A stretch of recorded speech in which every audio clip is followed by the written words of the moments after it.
ભક્તિની શક્તિ અપાર. અહીં એક ઉદાહરણ આપવામાં આવ્યું છે. આ જગતમાં મા સિવાય પિતાની ઓળખ કોઈ કરાવી શકતું નથી. તો આપણે આત્માને માનું સ્વરૂપ જાણવું, સમજવી, આ દ્રઢ થાય તો જ આત્મા થકી પિતા સમાન પરમાત્મા ઓળખી શકાય છે, એટલે કે અનુભવી શકાય છે. સતકેવલ સાહેબ, જન્મ, જીવન અને સંસ્કાર આ ત્રણેય બાળકને માતા પિતા તરફથી અમૂલ્ય ભેટ મળેલી છે.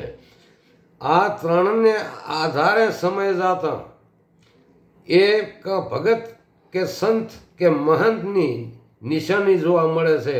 સંસ્કાર ભક્તિને પ્રગટ કરે છે.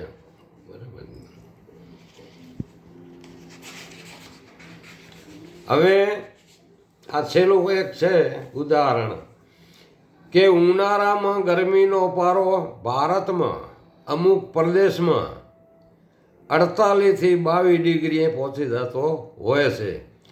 તો તેનાથી બચવા માટે ઠંડા પીણાથી બચી શકાય છે અથવા વૃક્ષનો છાંયો.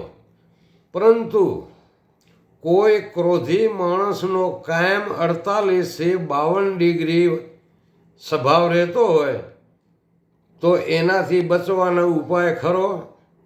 તો એમાં જવાબ જે છે તો હા. તો શું જવાબ છે કે એનો પારો ઉતારવા માટે પોલીસ સાહેબનો દંડો, એનાથી એનો પાવર 0 પોઈન્ટ ઉપર જતો રહે. હવે ભક્તિની શક્તિ સતી તોરલે જેસલ જાડેજાનો એક, પછી 2 સાસઠીઓને સધીર, આ 3નો પારો ઉતાર્યો હતો. ગંગા સતીએ પોતાના પતિનો પારો ઉતાર્યો હતો. ત્યારે એણે કહ્યું હતું ભક્તિ કરવી તો રાંક થઈને રહેવું. આ ગંગા સતીએ એમને સમજણ પાડી હતી. તરવારનું નાખી દીધું એક પાસે. પાનબાઈએ પણ પોતાના પતિનો પારો ઉતારી નાખ્યો હતો. પણ પાછળથી ખબર પડી, એ પસ્તાયો. એ જ્યારે કૃષ્ણમાં સેમ સમાણ ત્યારે એ પગલાં કરતાં કરતાં કંકુ ન જતો હતો ત્યારે એને જોયું કે આ તો સતી. પછી એના કંકુથી તિલક કરી, એ લઈ અને એણે તિલક કર્યું કે પાનબા મારી ભૂલ થઈ ગઈ. પછી મીરાબાઈએ રાણા કુંભાનો પારો ઉતાર્યો. એ કોઈ હાપના કેંડિયા મેલ્યા, કોઈ ઝેરના કટોરા મૂક્યા. મીરાબાઈએ કીધું કે આ ચૂંદડીનો ચટકો દિન 4 રાણા રંગાવો રાણા ચૂંદડી. પણ રાણો માન્યો નહોતો. છેવટ એને હાર સ્વીકારવી પડી હતી.